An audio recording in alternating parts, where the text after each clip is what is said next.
Hello, everybody. Welcome to A Good Football Show. I am Patrick Doherty, joined today by Mr. Denny Carter. We're going to discuss my recent rankings and Denny's article on neutral pass rates with a very provocative title. Before welcoming in Mr. Lawrence Jackson to check in on the rookie receiver landscape and debate some veterans he believes may be poised to take a step back in 2022. But first, Denny, if the lamestream media is to be believed, it appears Drew Brees is moving on after 1 year at NBC. Brees has yet to confirm these reports himself, although he did suggest he may resume his playing career, perhaps in jest. But we don't know Drew Brees' future, but that has not stopped Twitter, Denny, from just going aflame, going alight, suggesting perhaps that you could be his replacement. And I'm just wondering if this is true or not, if the lawyers are allowing you to say anything on this matter. They are, and more people are saying that I would replace him at NBC Sunday Night Football, and I'm prepared to if called upon. I will serve the company. I will take that place, and I'm prepared to say things on the Sunday Night Football broadcast, like, Rodney, when we talk about elite running backs, we talk about Ronald Jones, and and I think I can add something. Some flavor to that broadcast if the company sees fit. You know that Rodney Harrison would be he is legally allowed both by the law and it's NBC internal protocols to assault you if you say that on Sunday Night Football. It would make sense because as a Dolphins fan growing up, he assaulted me psychologically weekly as a Dolphins fan. Well, so I don't want to say, I think Rodney Harrison was the man who injured Trent Green, who almost ruined my entire childhood, but then it, in fact, actually saved my childhood because right. Trent Green's preseason injury, of course, thrust American underdog Kurt Warner into the limelight. And I would have to tell him that he ruined most of my teenage years. So Denny too. Another part of Drew Brees' duties is calling Notre Dame football games. I know you're always trying to pretend you're not Catholic, but would that be something you'd be down to do? Going to South Bend every Saturday, calling Notre Dame? First and foremost, I am a college football enthusiast, and this is how people know me. I know of Notre Dame. They wear gold helmets. There are players who come out of Notre Dame and go into the NFL even this year. So I'm prepared.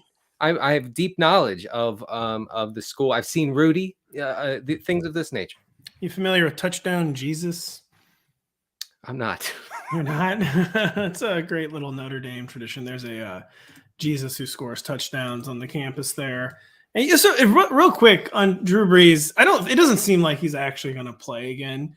If he actually did play again, I feel like there's no way it'd be with the Saints, right? I feel like it'd be more likely to be like the Seahawks or the Panthers. I feel like the Saints are kind of just moving on with Jameis Winston. And I think it'd be with one of these really down bad quarterback teams. Am I correct in that read, you think?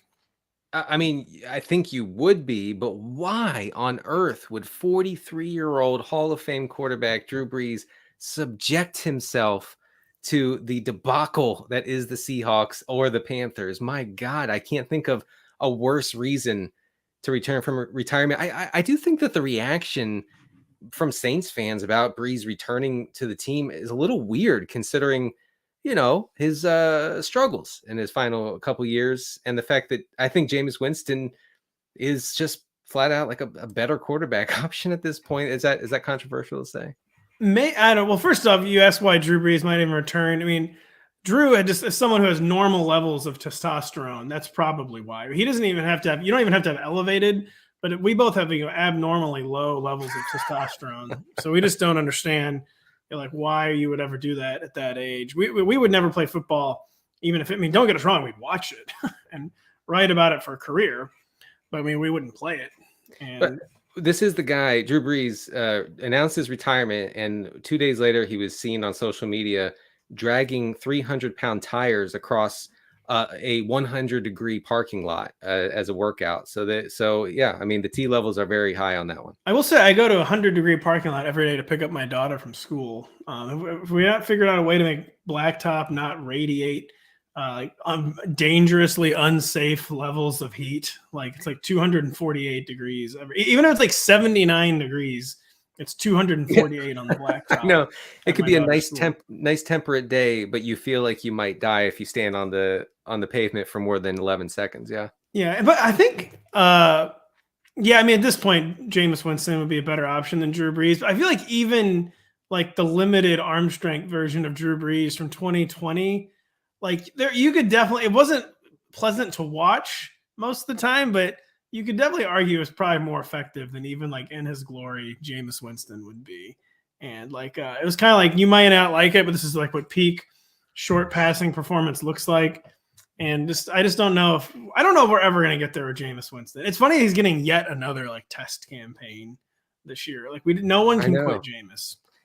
Well, I think the test went fairly well last year for Jameis. I mean, they didn't ask him to do much, but the little bit that he was asked to do, he did okay. Like he didn't make those spine breaking interceptions that he was so famous for in Tampa.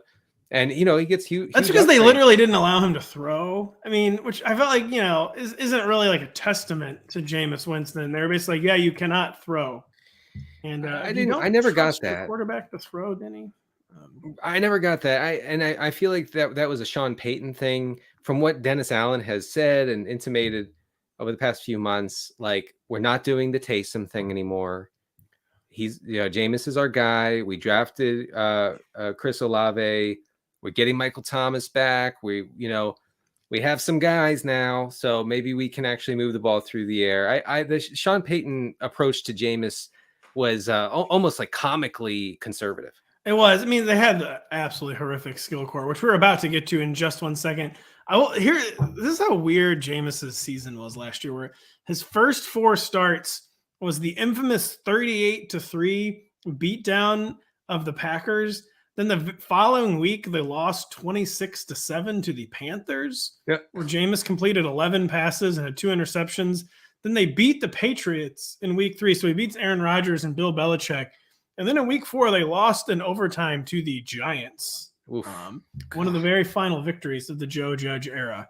Ugh. So it was a strange little – he did have a 14-3 touchdown interception total. But it was almost comical. Like, see, he cleared 30 attempts one time. He reached 30 twice. He only cleared it once. We'll see. I'm going to maintain a healthy level of Jameis Winston skepticism. But Denny, as you alluded to, maybe it's not warranted. Before we get into our articles, we're going to talk about arguably the top remaining unsigned wide receiver. Jarvis Landry has found a new home in New Orleans, and then an offense that was direly low on wide receivers last year, suddenly looking rather deep. As you said, with Landry joining a supposedly returning Michael Thomas, first-round pick Chris Olave. What should our 2022 expectations be for Landry? And is this like curtains for role players like Marquez Callaway and Traquan Smith? Oh, yeah. The Traquan thing is no longer happening. Not even a Traquan Smith truther like me or you. I believe you were. I have had him in my dynasty league for quite a long while. I don't think that's happening. Beginning to wonder, can I cut him this offseason, you think, hopefully? I mean, it would take probably like 3 to 5 wide receiver injuries to get him into the starting lineup. I don't think the team sees him as someone who can be part of the 3 wide receiver sets. Now, but am I wrong in saying that the Landry signing? I mean, it's not weird in that, you get a competitor, a fiery dude, a veteran who knows his way around, and you only $3 million base salary, and another 3 in incentives. So in that way, it makes sense. But like he thrives in the part of the field where Michael Thomas thrives, and I don't know how that's going to work there. Well, I do wonder what it says about Michael Thomas's health too, right. Which we've gotten the reports that he somehow. I mean, he last played football, I believe, in October of 2015. That was his last appearance after he set the receptions record in 2014. We don't have any researchers that can fact check this for us. No, we don't. We're looking for them. Yeah. Sorry, you guys do a great job. And see, Michael Thomas supposedly coming, but it's also weird though, because like if Jarvis Landry is your Michael Thomas backup plan, like I mean Jarvis Landry is breaking down as well. Like he was a guy, like kind of like the ultimate football warrior. Like, I know it's silly to use that word No. with regards to football players, but like he played hurt for years. He never missed a game until 2020 when he only missed one game. But he missed a game in 2020. He missed 5 games last year. He had like a chronic hip issue. He's had the onset of a lot of things. He's going to turn 30 this year. And it's weird too, that a team that didn't have a need at his position signed him, whereas like teams that had like really, really bad wide receiver needs, like the Packers seemingly were never interested. Yeah. And the Saints are just kind of like, the Saints are one of those teams like, if you give them a bargain, like they will take it. Like they're not the kind of team, they won't like let like obviously good football players just like sit out on the market for no reason. So maybe they didn't even feel they needed him. Or we're just like, wow, I mean, it's really dumb that no one assigned Jarvis Landry. But there's like lots of subtext here. I don't know what it means about Michael Thomas. Like, what does it mean if they're all healthy? Like, there's no way Jarvis Landry is going to really be fantasy relevant then, right? I wouldn't completely eliminate him for fantasy relevance. I do think, if you look at like Jameis Winston's heat maps over the years, the heat map is not hot in the middle of the field and shortened in the middle of the field. Not him and Russell Wilson have traditionally not thrived with intermediate throws.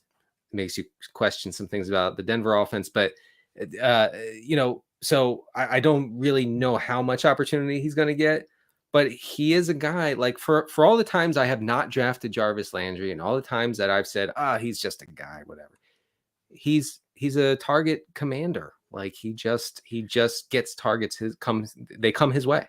Yeah, but the one guy, so like if commanding targets is a skill, like the one guy who is like certifiably better at commanding targets than Jarvis Landry, of course, Michael Thomas. Yeah, of course. Yeah, right. Has commanded more slants than the rest of NFL receivers combined throughout like the history of the league. I believe we're going into our 103rd NFL season, and he has more slant targets than every other wide receiver who's ever played. Yeah. And I just don't know how that works with Jarvis Landry. Again, with a quarterback, like you said, and Jameis Winston, who I dare say is almost Drew Lockean at like the intermediate level of the field, like not really his forte, targeting the middle of the field. And even last year, it seemed like a lot of his limited pass attempts were like really like designed deep shots. Yeah, right. I don't know what the heck they're gonna do with this guy. The whole thing, I almost wonder if like the Saints are like a jerry-rigged like experiment. They're kind of like primed to explode finally. Like I'm not really sure how it didn't last year, how they almost made the playoffs, but I don't know. It seems like the exact wrong quarterback for this group of personnel. It's a good / great defense depending on health. I think it's at full health. I think that the pass catching options and the skill position players on offense are pretty good, not elite, but altogether pretty good. I think Olave is like a low key, fantastic, much needed addition to a Saints offense that just didn't have really anybody except for Mr. Marquez Callaway. Except for, I was going to say Deontay Hardy. I was going to say Deontay Harris. But yeah, he changed his last name. But besides when he was healthy for 15 minutes, he took the top off defense, and he connected with Jameis a few times. But Olave is a critical piece. I'm trying to talk myself out of thinking of Olave as the best fantasy option among these receivers, considering ADP. But we'll see. We'll see if I can talk myself out of that. Yeah, Chris Olave is definitely a Jameis Winston type receiver on paper, like someone who will get open down the field, and with a quarterback who will target him down the field. Like it's said, a badly missing element where Marquez Callaway never really ran away with that role. Traquan Smith definitely never ran away with that role. Deontay Hardy is really just too small for that role, and he's like too much of a role player. Yeah, and it was a badly missing, and like the underneath stuff becomes like ineffective if you never have anyone to threaten deep. I mean, for years, the role playing deep threat was like an archetype in the Saints offense. They always had the I can't remember any of their names. Robert Meacham. Yeah, exactly. There was always the Robert Meacham role. Yeah, in the Saints offense, and so that has been a badly missing element for several. But is there any? I don't know. I think Michael Thomas is still like the guy at a target, at least from a target's perspective. And mean, do you think Chris Olave will be a wide receiver 3 as a rookie, or I do not have him ranked as such. I have him ranked as a high end wide receiver 4. Yeah, right. I mean, it's not like egregious, but I would say wide receiver 3. I think in my preseason ranks that I submitted to the bosses on high, I have him as a wide receiver 3.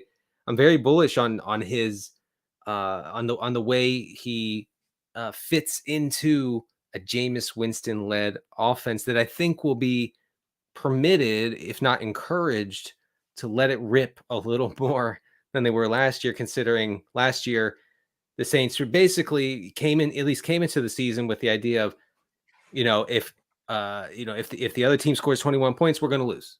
Like that's that's it. Like we're scoring 17 points and that's it. Sorry about that. But I don't think that's the case now.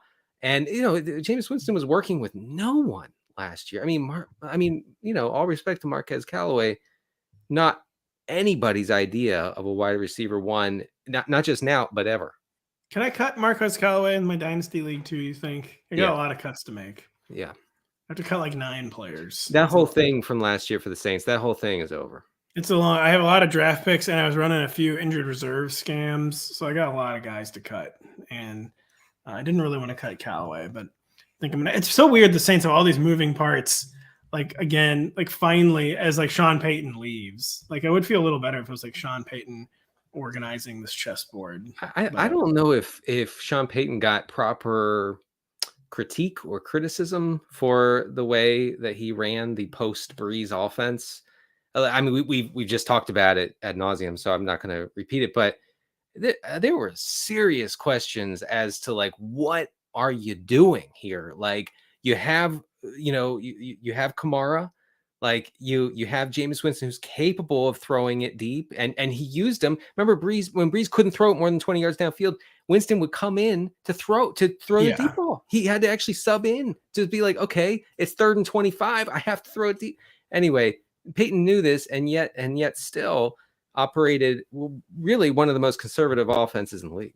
Well, Sean Payton, despite being conservative there, he had big I'm 53 years old and buying a Trans Am vibes the past few years, as evidenced by his Taysom Hill usage, and just frankly seemed kind of bored and should have probably retired a few years earlier and like then tried to get like the Dolphins job or the Cowboys job. Like, there's no way this guy's ever going to coach above like the Mason-Dixon line, right? Like he's going to be coaching where it's warm.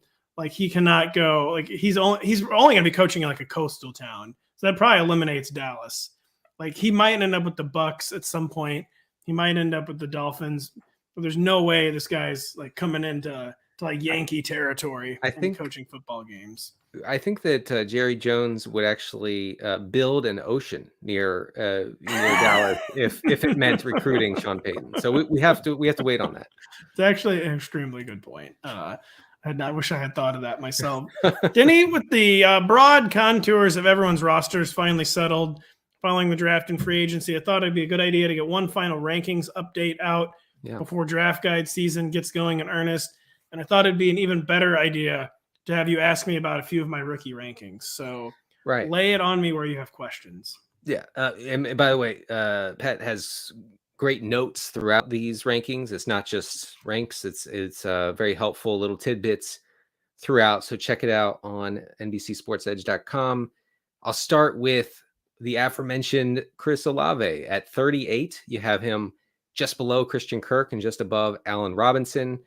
Like I said, I'm not going to scream at you about this ranking, but I do think that he inherits a role here that's very valuable for fantasy, even if it is going to be a little bit topsy-turvy, a little bit up and down, reliant on splash plays that, are going to be hard to project, but I think that he will prove his value for fantasy. It is interesting. I love his skill set. I mean, I love anyone who makes big plays, but it is weird that like in 4 years and like some of the most talented teams in the country, one of those years was the COVID year where they only played like 7 or 8 games.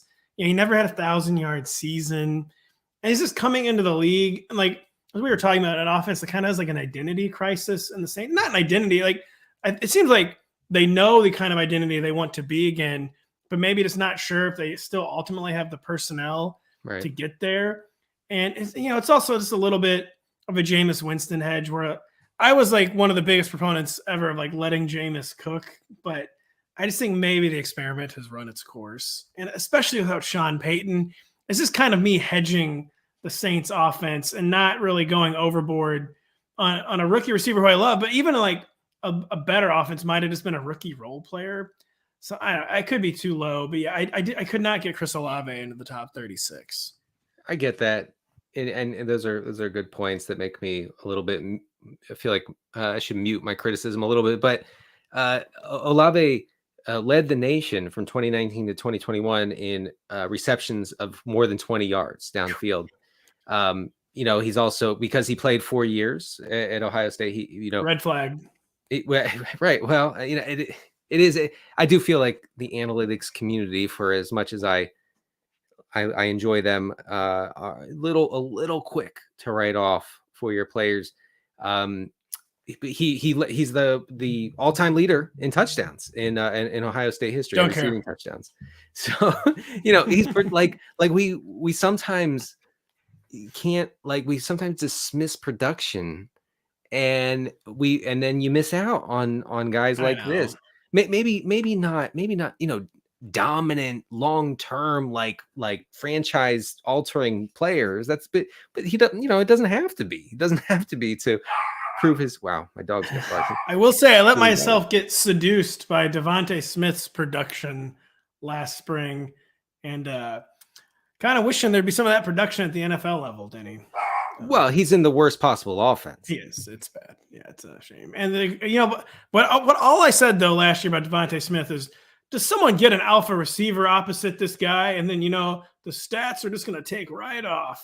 Like someone who's going to command 1 million targets and be the first read on every play, then Devontae Smith will really be good. And 2022. In case you can't tell, these are tears. I'm crying. Yeah, exactly. There's no hope for Devontae Smith in 2022. No, I don't know where the volume's going to come from.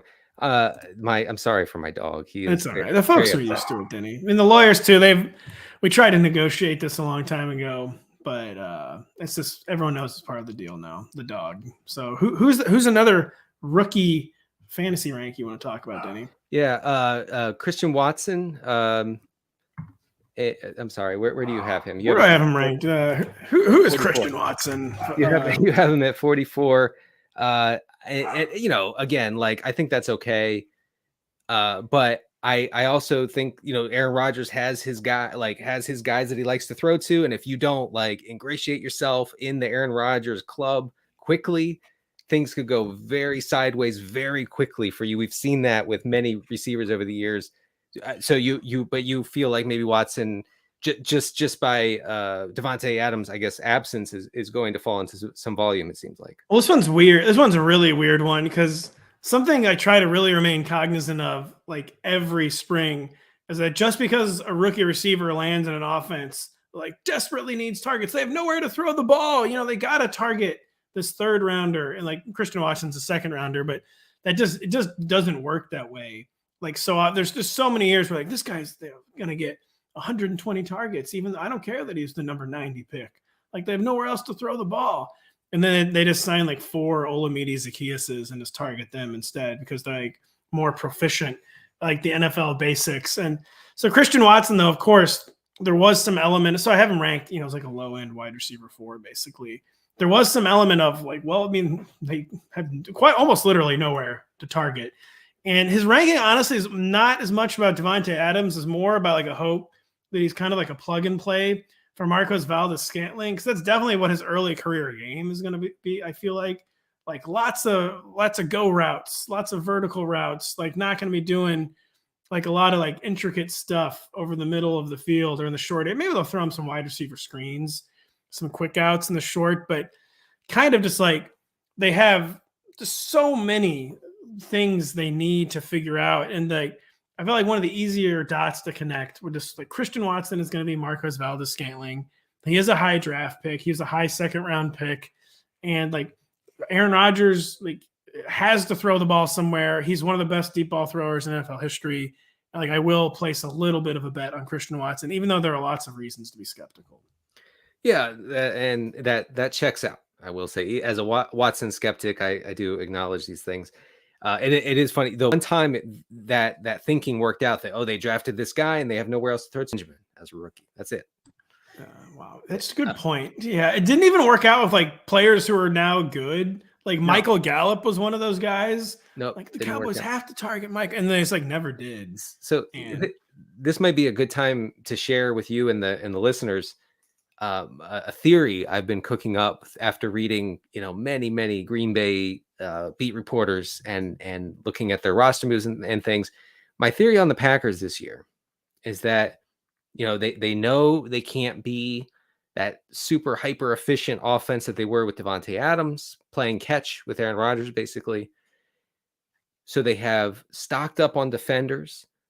They signed their top cornerback Jair Alexander to the biggest contract in history, in cornerback history, yesterday, and they're prepared to be a defensive team. And perhaps that translates to a more ball control, slightly more conservative offense that is not quite as fantasy friendly, and maybe more so for the running backs, but that acknowledges, hey, we're not as strong as we used to be in the passing game. We need to do things differently. And I think the Packers are, in line to be one of the top, if not the top defense in the whole league. The grossest thing I've ever heard. Yeah, no, it's going to be horrible. It's true. Yeah, I mean, they're going to be defensive run for, and like, surely this is going to be the year Aaron Jones like finally catches 60 passes. Like, I don't understand how this like isn't already an annual thing, but he's a surely great right. Catcher. I don't get it. You have any other rookies we need to talk about? Denny? Yeah, we have one more. We have Sky Moore. No, make it Jameson Williams. We got to talk about Jameson Williams, folks. You're right. And you know what? We got to ask you some questions that actually make me feel better. That's actually who we discussed before the show. So I blanked there.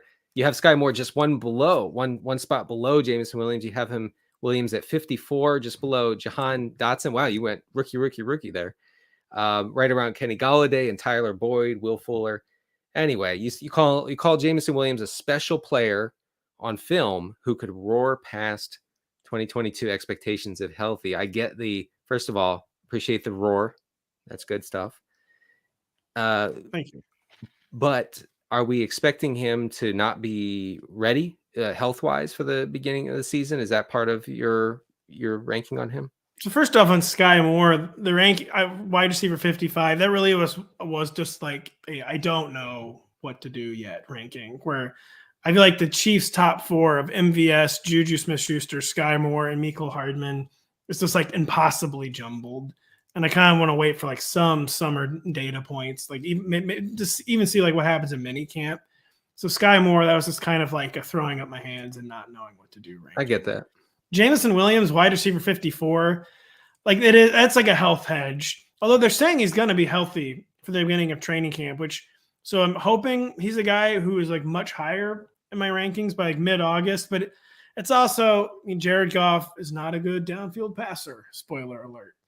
Ranking. They signed DJ Shark for some reason ranking. Yeah. They're going to still run the ball a million times ranking. Even if he is like cleared, he's gonna have rookies, even if they're healthy by week one, rookies have like these truncated off seasons, they like don't really get to take part of it in any of like the mini camps or any of like the spring stuff. A lot of times they're just like kind of always behind the 8 ball. And it's someone, whose traits I think are so special in Jameson Williams, but just that like I don't know what exactly. It's just like a hedge where he's someone in Dynasty. I traded up with Rich Rebar to get the 4th pick in our Dynasty League, and both Treylon Burks and Jameson Williams were on the clock. And like a couple of weeks ago, I probably would have taken Treylon for sure. But I've just like fallen even more in love with Jameson in the interim. And I did take Jameson Williams at number 4 in our Dynasty rookie draft. I absolutely love him, but it's kind of like almost like writing off 2022 for tax purposes, basically. I don't, I can't quibble with that too much. I mean, did you see the report that Treylon Burks was gassed in? I did. So I'm going to ask you. So like, I feel like I can make fun of Treylon Burks' breathing since I'm asthmatic. Like, Should we be worried about this? Like, it's a little. I mean, it could be. Look, it could be that Treylon Burks, after a very grueling and tough, emotionally and physically taxing draft season, perhaps Treylon Burks took a couple weeks to play PS5 and drink some Mountain Dew. And he goes to minicamp and he's a little bit gassed. It was reported as breathing problems, which but I'm not too worried about it. What I would say is Treylon should be ready for training camp. Maybe put away the PS5 controller and let's get this thing going. I will say I would have been less concerned about it if it were any other team. Like the Titans have like such a strange recent first round history, and like Mike Vrabel like turns on people like very, very, very quickly.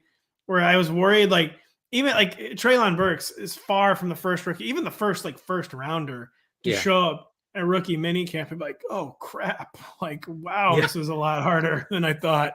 Like yikes. Who falls in that camp? Derrick Henry. What I looked back at reports from his 2016 rookie camp. They were overwhelmingly negative. This guy is in over his head. He doesn't look in shape. I mean, can you imagine Derrick Henry not looking in shape? He was what do they call it?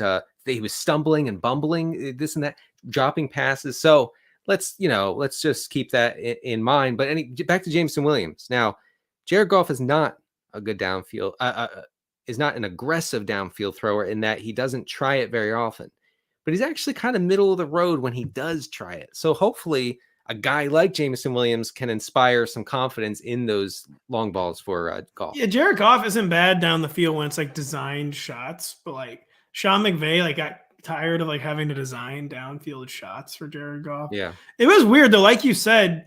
One of the strangest storylines of 2021 that no one paid attention to because it didn't matter at all was the Lions offense and their deep game getting much better after they claimed Josh Reynolds off waivers. Right. Like he was like a very, very effective role player. And I thought that was a strange storyline that again, no one paid any attention to because why would you?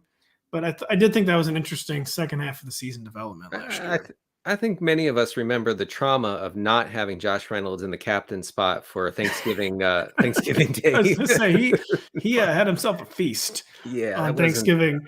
And my final thought on Treylon Burks is to say, so yeah, I'm not concerned at all about him being out of shape, but I am concerned about Mike Vrabel forever judging him for not being out of shape. Right. And like Mike Vrabel just might already hate him. Right, because Vrabel could probably outrun him in a 40 right now. Yeah.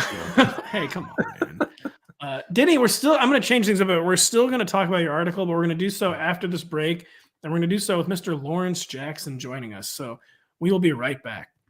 Just a reminder, if you don't have the NBC Sports Predictor app powered by PointsBet, go download it now. The contests are free and easy to play, and you have a shot to win thousands by predicting what will happen in the NBA playoffs, the Premier League, on the PGA Tour, and in the NASCAR circuit. So go check out the NBC Sports Predictor app powered by PointsBet today. Lawrence, how are you? Welcome. We've just talking a lot about rookie wide receivers. Now Denny's going to talk about like some nerd stuff or something. Go ahead, get it out the way. Get all the nerd stuff out the way. It's cool. It's okay. I always will. Hi, Laura. Can't help but notice you're wearing some Atlanta Hawks gear. And is this morning? It's laundry day. It's laundry day. 'Cause I ain't trying to like let people know that right now. So it's doing the laundry. So I gotta wear this to everywhere I go with some dress shoes on.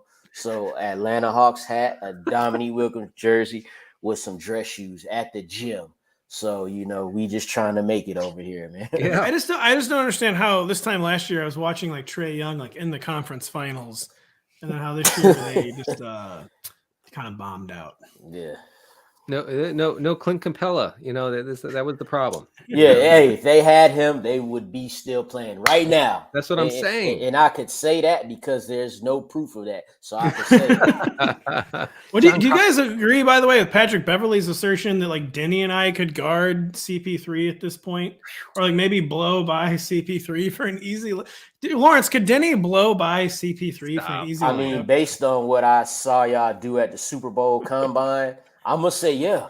I'm gonna say yeah. Yeah, we go viral with a at RotoPat blows by Chris Paul for easy layup. Yeah. You wouldn't even have to cross them up. Just go straight to the right. You got them. Yeah, believe me, I'm going right. Oh, you don't. I've made a few left-handed layups in my life, but I'm gonna go right, I think. and look, he can know that. It won't matter. Yeah, apparently he's a cone. You know, they said Beverley said it's good. I had you have to respect a guy like I saw on Twitter who probably woke up at 4 a.m. to go to the ESPN studios to just crush Chris Paul at the lowest point of his professional career. That takes dedication. He had been waiting for that for 48 hours. However long, from whenever Game 7 ended, he was waiting, dressed already, slept in the bed with the clothes on. Well, that's the thing. He didn't. Everyone was wow, this guy woke up at 4 a.m. to slander Chris Paul. He actually just never went to sleep. Never went to sleep. You gonna go to sleep if you that excited? No. The meanest thing he said, I think, was that he knows he could stay out all night if he has to guard Chris Paul the next day. That hurt. That's wrong. That's so messed up. Calling him a cone, honestly, was one of those brutal owns I've ever heard. I mean, you think he was Gary Payton, but hey. Calling a grown, one of the greatest players in league history, compared him to a cone.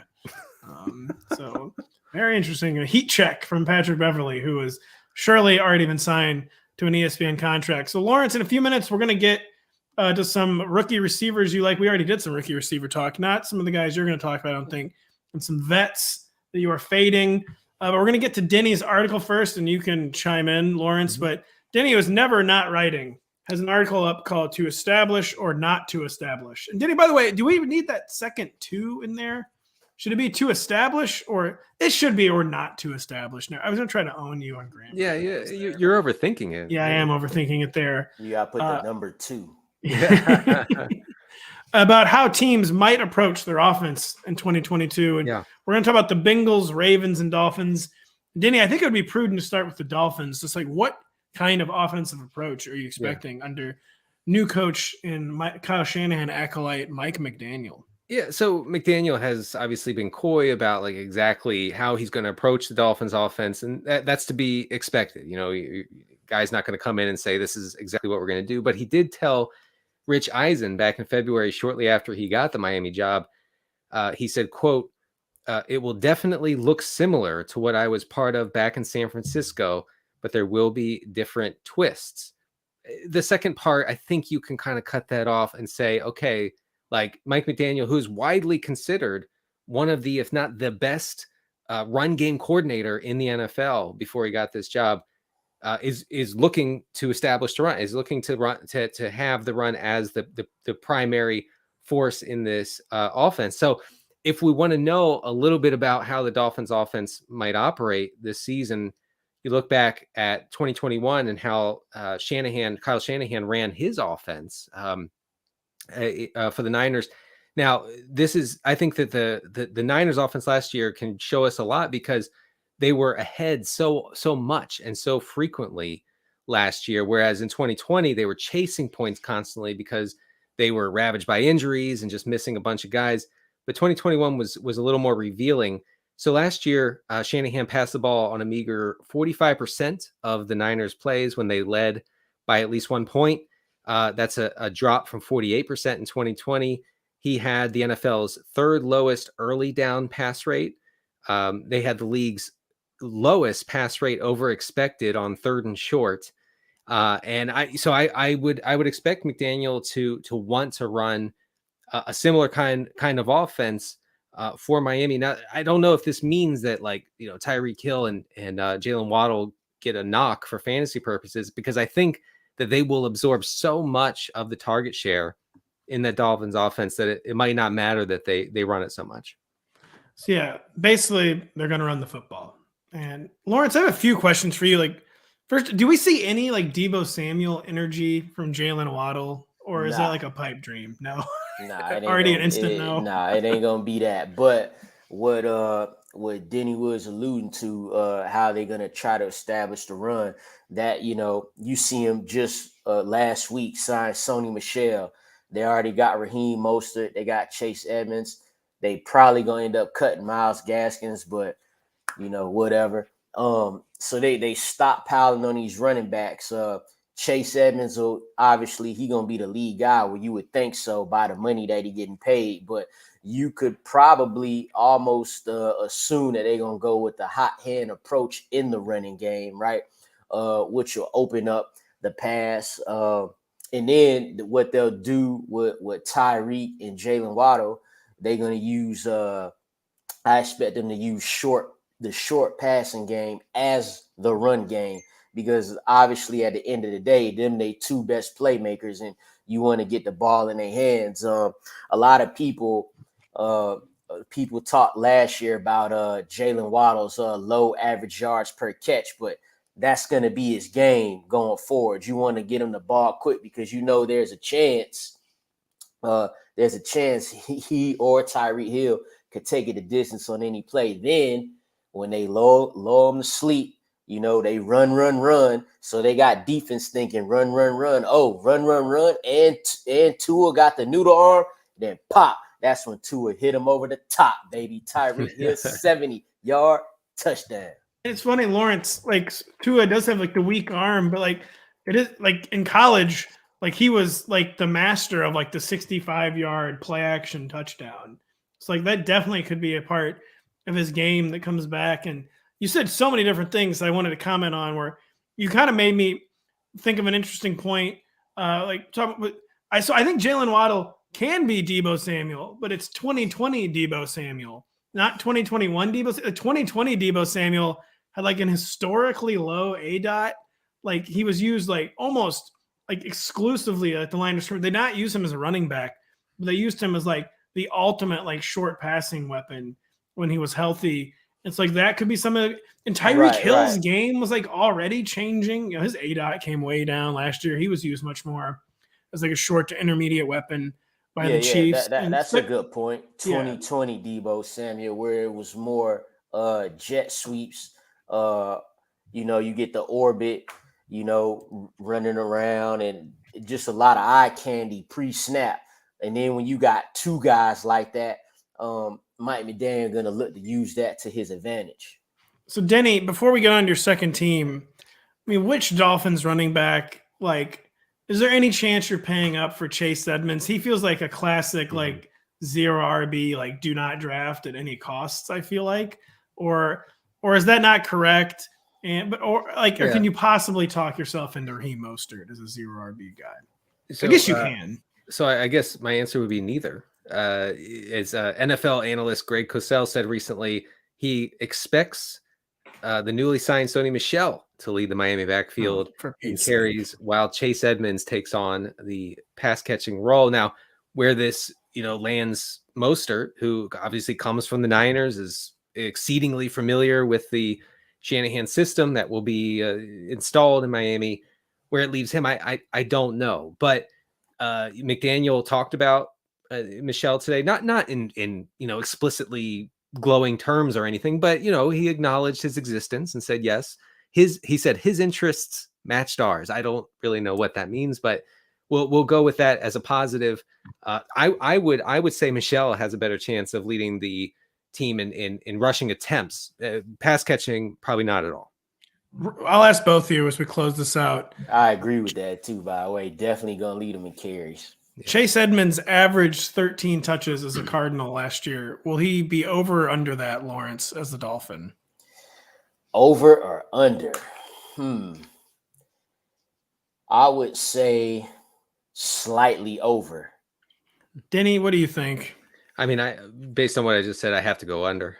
Yeah, I think he's going to average like 11.8 touches. That's tough. Ridiculous. That's tough because when you say 13 and I say slightly over, I'm thinking like 13 and a half. Yeah. Like the big increase is not coming. It's basically prior to Sony Michel, I was thinking like 15 per game, which would have been enough of a difference. It's only 2 touches per game, but that would have been enough of a difference to make him like a much more appealing RB2. But I just feel like he's not going to get there. And it's going to be very, very sad. Denny, who's another offense whose approach we want to talk about in 2022? Let's talk about the Bengals, who finally, after like 2.5 months of, pretty balanced approach to offense. In fact, run heavy for much of it, they finally embraced Joe Burrow and Jamar Chase and T. Higgins as the centerpiece of how they were going to score points. And they passed their third down pass rate spiked, their first down and second down pass rate spiked. It all went through the roof. And finally, Zach Taylor said, okay, like Burrow's knee is healthy. Yes, he's going to be sacked a million times, but he seems to be okay with, avoiding the big hits. So they went for it. It got them all the way to the Super Bowl. I think that we'll see more of that going forward. And I think that elevated pass rate can make both Higgins and Chase wide receiver ones this year. Well, Lawrence, not to I know you have some opinions on this, Lawrence, on the Bengals wide receivers, and you maybe feel like the non-consensus Bengal might be the higher fantasy producer in 2022. Yeah, definitely. So what was important, what Denny said was he said Jamar Chase and T. Higgins as key parts of his offense. Jamar Chase and T. Higgins could be wide receiver ones, and that's fully within the realm of possibility as you move toward 2022. And quite frankly, I'm excited about it because, for one, there is a great possibility that one T. Higgins in fantasy could outscore the better, natural talent in Jamar Chase. Now we're talking. Oh, yeah. Do you think so much of the Jamar Chase stuff last year was like 70-yard touchdowns? He was like the efficiency, like no one can be that efficient again. Is that kind of what you think it is, or just like a gut feel kind of? Well, the thing about Jamar Chase, when you saw some of the games last year, those 3 200-yard outbursts that he had, the scary thing about him, if you a defense, is that could happen anytime. Like literally, like against the Titans in the playoffs, he was being held up for a while. Then he catches a screen, takes it 57 yards, and now all of a sudden, like, he's on pace to have a good game. Now there's other games, and these games could be 3 and 4 in a row where he goes 3 for 32 or 2 for 11.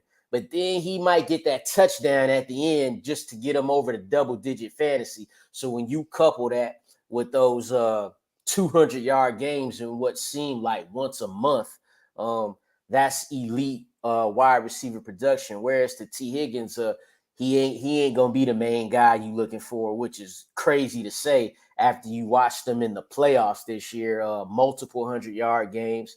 In this past season, he actually outperformed Jamar Chase in the 2022 postseason. So that's what's got me feeling like this is a possibility. And the fact that Joe Burrow played with Jamar Chase in college, a lot of people kind of factored that in and was like, oh, well, this is just going to be the Jamar Chase and Joe Burrow show. But he really doesn't favor Jamar Chase. He favors both of them being really good.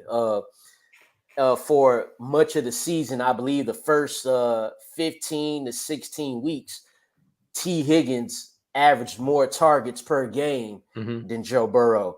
Now, he missed some games due to injury in the middle of the season, was still able to get over 1,000 yards. So when you think about it, man, it's scary that they could have two receivers at around 1,400 yards, and what's going to separate them is who could get more touchdowns. Having T. Higgins as your team's wide receiver two, I mean your NFL team's wide receiver two, is really an embarrassment of riches. You know, it's incredible because T. Higgins could. I'm going to be conservative here. T. Higgins would be the number one receiver on 10 NFL rosters right now. Easy. Probably Easy. more than that, actually. Okay, yeah, more. I want to say 15. I want to say maybe half the league, right? Yeah. And so to have him as your like clear wide receiver too, I mean that's incredible. And I think that Zach Taylor understands this is the way we're going to do things. We're going to funnel it entirely through the pass game. I wanted to mention real quick, Joe Mixon, when they went pass heavy, when the Bengals went pass heavy last year, he ended up running the 10th most pass routes among running backs, about 19 per game. And he saw the 5th most running back targets over the season's final month when they really went pass heavy. So it could be good for him as well. I will say on the Bengals' overall approach, Denny, that I'm a little afraid they're like going to try to have their cake and eat it too, where they're going to try to protect Joe Burrow and like early in the season still do like the run heavy thing. And then like with the belief that maybe they can like turn it on when they need to. But that's very, very hard to do actually. and it's better to just make that like your default mode, your default tempo. And I'm a little worried that they're going to come out early in the season and it's not going to look like their second half of the season offense. Well, that would stink. It'd make me very upset with Zach Taylor.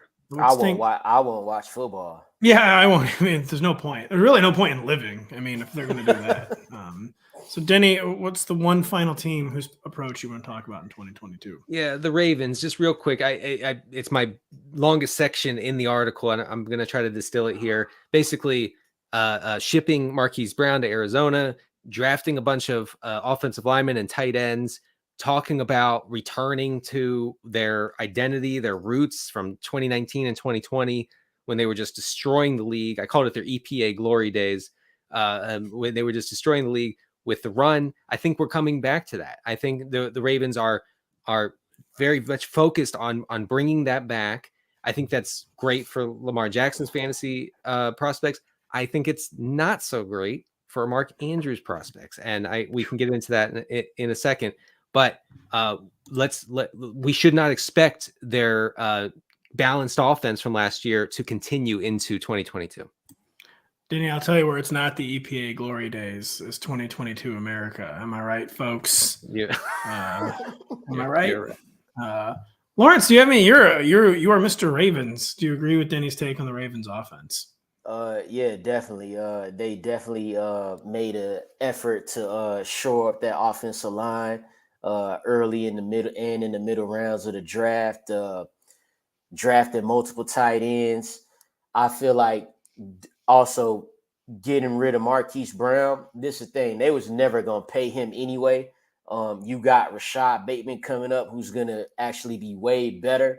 I do think this will hurt Mark Andrews because 1,300 yards from him again. I'm not going to expect that. I'm going to expect something around 900 to 1,000, but that'll be also with the elevation of Rashad Bateman. This is the thing for the Ravens. It's going to depend on how the game script is going. A lot of those games in Lamar Jackson's 2019 MVP year, they were always winning. In 2021, he had to come from behind sometime. They had to throw out because they were losing. The defense was getting torched. They corrected that too. They brought in Marcus Williams at safety, and they getting guys back healthy. So the hope, what they want to do is get ahead, right? Run that ball just like they did in 2019. And in that case, I'll only expect around 3,500 passing yards and 1,000 rushing yards from Lamar. If they're losing again and they're like, they're not ahead, then I'm going to go, over 4,000 passing for Lamar. That's what he was on pace for last season before he got hurt. But I expect them to be leading in some games, man. They clearly made a conscious effort to let people know, like, hey, we about to get back to this ground and pound and throw when we want to. So yeah, right. And they saw that in the more balanced offensive environment, Lamar did not thrive. I mentioned in the article his adjusted EPA per dropback was 18th among quarterbacks, below guys like Ryan Tannehill and Carson Wentz last year. So that, and that's not entirely his fault. You're not supposed to say that live, dude. No, yeah, come on, man. No, man, I don't like saying it. I take no pleasure in saying this. But if they get back in 2019 and 2020, he was near the top, if not at the very top in EPA per dropback. So they're going to get back. They're trying to get back to that. Whether they can, I don't know. But it's something to keep in mind when we're valuing Mark Andrews and Rashad Bateman and the pass catchers in this offense. Lawrence, you made a really interesting point where it is weird. Like the biggest factor influencing the Ravens' 2022 offense, like might be their secondary. And like if their secondary like gets healthy and back on track in 2022, they have to get healthy and they got to play well. Now they got Kyle Hamilton back there too. Marlon Humphrey, who's a Pro Bowler, was not having the best season. He was getting worked before he got lost to the season with injury. But yeah, man, in a lot of time, like Lamar, he was pressing a lot, trying to make plays where they weren't there. He would make some crazy good play and then keep on. I feel like he thought he could do it again, and then it would turn into a 4 interception game versus the Browns. So If you don't have, he should, if you don't have to press like that, I think it'll be okay. Just let it come to him, and that comes with an efficient running game. Well, the Ravens defensive coordinator is now someone named Mike McDonald, who I believe would be the youngest person on this podcast. So hopefully he's got it figured out. Lawrence, we want to talk about. So thankfully, I think you're going to talk about rookie receivers. We haven't talked about it. Denny and I ended up getting a lot of rookie receiver talk. We want to talk about two of the higher end receivers in this class. Give us your thoughts. We'll begin with Mr. Atlanta Falcons, Drake London. Yeah. So what I see in Drake London is the perfect blend of opportunity and talent.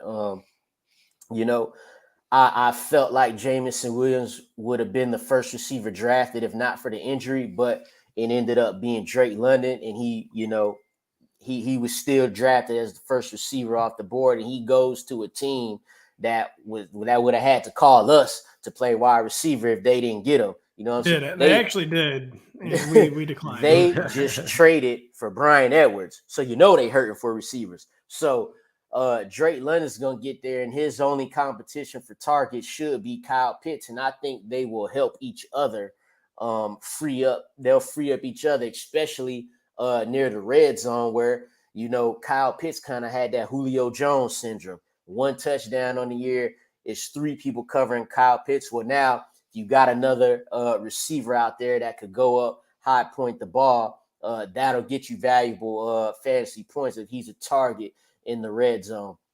Away from the red zone, I mean, he's already light years ahead of every other receiver that they currently roster. So he'll have the opportunity. I don't really think it matters which one of them dudes is at quarterback, Ritter or Marcus Mariota, because they got similar skill sets. One dude just older and one ain't. He look older, but he ain't. He does. That's very, very good. So it don't. Yeah, like they're gonna have to throw the ball to somebody. So it's got to be Drake.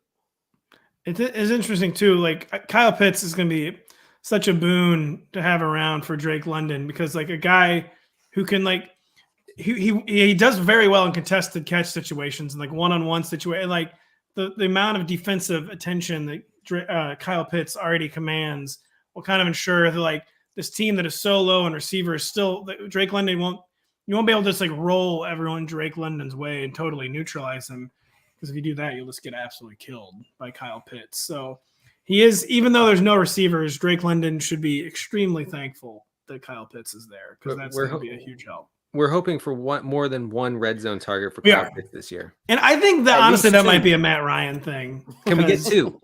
Matt Ryan he does not want to pull the trigger on those tough red zone throws. He'd rather take a 3rd down sack in the red zone. He did not ever want to pull the trigger. He wants to go with what he's used to. Yeah, which is getting sacked. Exactly. It's true. He never, whether it was Julio or Kyle Pitts, maybe he just didn't have time to pull the trigger on those tight throws that you have to make in the red zone. But Lawrence, who is rookie receiver number 2? Well, y'all talked about him a little bit because he was getting tired at practice. Oh yeah. Treylon Burks, and who I don't know why he was tired that day. I don't even want to talk about that because it's a plethora of reasons. Sure. Why a man could be gassed at a rookie minicamp. But another guy who going into a situation where he's literally replacing the man that just left, and AJ Brown had success as a rookie in that role. Robert Woods originally was he was traded there to be paired and to be the wide receiver 2 for AJ Brown. Now that he's gone, it's kind of a 1A, 1B situation just because Robert Woods is the veteran. But, Treylon Burks got, same size and skill set as AJ Brown, and that's what they're hoping to get. And even though it's a run first offense, like I said, the same thing for Drake London. The talent, maybe not the speed, but the talent and the opportunity will show itself early, because those are 2 guys that I expect to be wide receiver 1s on week 1. Chris Olave maybe would, depending on what happens with Michael Thomas. But Treylon Burks and Drake London are two dudes that I expect to see in the starting lineups week 1 and playing to be not the rotation, but to be playing a heavy amount of plays. It's really weird that Treylon Burks, he like got like AJ Brown comparisons, and then he probably wasn't banking on like literally replacing AJ Brown. And that will be very interesting. Because like an offense that already like features the kind of targets that he'll need to be successful as a rookie. So I do think I was talking about Denny earlier about like the dangers of like thinking like, well, this team has to give this rookie targets. Like they have no choice. They often do make it a choice and give them to just like totally random veterans. But it's very hard to see the Titans not giving Treylon Burks the requisite targets to be at least a wide receiver 3. And Denny, real quick, would you rather draft Drake London or Treylon Burks in 2022 redraft? Burks. I think it's pretty safe with Burks too, despite the fact that he needed his albuterol. I said something about his speed. Now, if you look at him in college, you'll never see him getting caught behind. Always running away. So he's one of them guys. At 40, it's not something to be crazy about. But on the field, outrunning dudes. I don't know how that works. Derrick Henry does the same thing in 60 pounds. You never see him getting caught. So we'll see how that goes. His game speed was like off the charts, Treylon Burks. That was like a really good point. Well, Pat Kerrane mentioned that Burks didn't get a whole lot of downfield opportunities in college, but when he did, he made the most of it. He's very efficient with downfield stuff. So we have to keep that in mind when it comes to like, if is he in shape? Is he going to be run away from? I think that Lawrence is right in that he'll be fine in that aspect. Lawrence, who is a veteran? Last week we talked some veterans you like to bounce back in 2022. Who is a veteran you expect to either fade or perhaps continue fading? I mean, I'm gonna continue fading Devontae Parker. Like it's some people that feel optimistic about this move of him going from Miami to New England. Talk about wanting to establish the run. Devontae Parker, a former first-round pick. This is year 8, maybe 7, 8, 9, something like that. Whatever it is, 15 or 16, I think at least. That's what it seemed like. Devontae Parker's a first-round pick with 1,000-yard season to his name, and it sounds crazy, right? Because he's hung along. He's been the Dolphins. It seemed like he's been their wide receiver 1 forever, but he's never ever consistently on the field. Take that out of the equation. You get him on a Patriots offense where Jacoby Myers is already. That's their wide receiver 1 over there. When they want to get down and start throwing the football, but he'll be good for their offense, their football team. But for fantasy, no, I'm good. He'll make those highly contested catches, and they'll be timely. He might win you a game doing that, but that'll be like his second catch of the game. So I'm good on that. And I guess it's optimism because he had a 1,200-yard season like 5 years ago, but I'm good. It's just a role-playing receiver core for sure. Like Nelson Aguilar is the deep threat, like the deep threat speedster role player. Jacoby Myers is like the slot guy, the guy who's going to compile targets. Like Kendrick Bourne's gonna be like the tough catch guy, like maybe like the third down or red zone guy.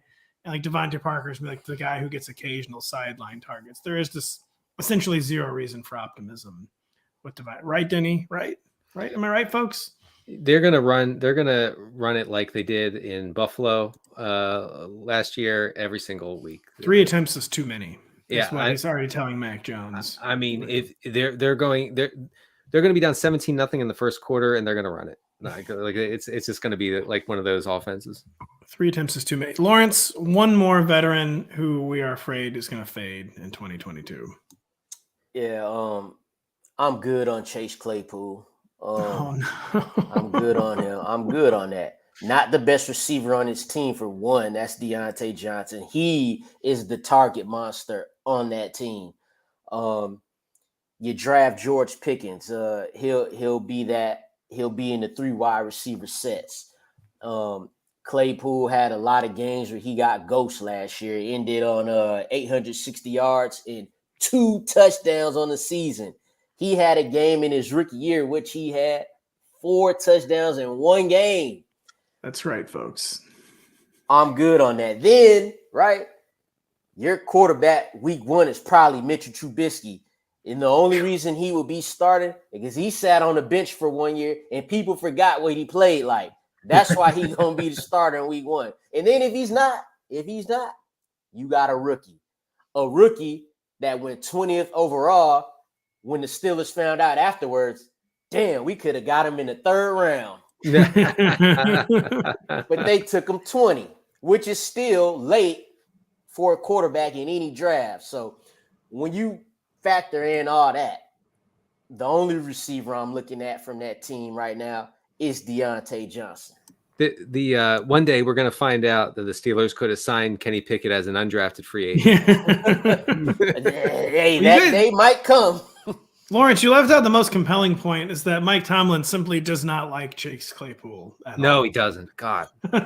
How would you see some of the stuff he does? Pointing first down. I wouldn't like him either. That was maybe the most infamous moment, I feel like, of the entire 2021 season. The Chase Claypool signaling the first down in hurry up mode. It's all that it's all Steelers beat writers have talked about since it happened.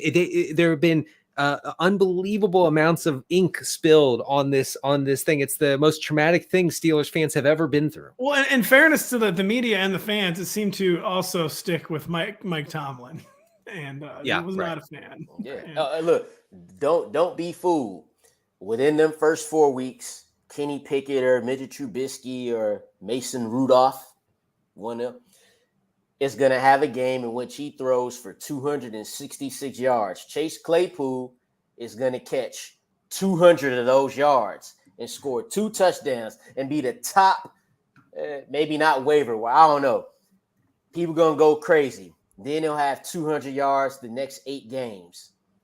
That's Chase Claypool right there for you folks. And I mean, the Steelers, too, also literally had him announce his replacement. He was the one who announced the George Pickens that was pick. Wrong. That was dirty. I loved it. That was Mike Tomlin just cackling. I mean, definitely just put out a cigar on Chase Claypool's face after that. That was really mean. They said, Chase, you go. We're drafting the dog. Yeah. We're drafting George Pickens, who has all the dog in him. Yeah. Only Chase Claypool would have did that, though. That's true. Chase Claypool's like, I don't care. I'm on TV. If you would, I bet he wouldn't have asked Antonio Brown to do that. No, good point. And Chase Claypool's like, whatever, man. I'm on TV. It doesn't matter to me. That's it. Still getting paid the next 2 years. I'll know how many replacements you want me to announce. I'll do it. Very, very good point. Very, very good show. Very, very good stuff from Lawrence. I have to admit, it was good stuff from Denny. It's a shame, but it was a very good show. It was just a very good show all around. Thank you so much for listening to us. Lawrence, thank you so much for joining us. Denny, thank you so much for joining us. Thank you so much for listening every week and reading the site. A lot of great stuff on the site, including Denny's article, including my article, including many other things that I'm probably forgetting. But thank you so much for listening. We will be back later in the week with Mr. Matt Straub.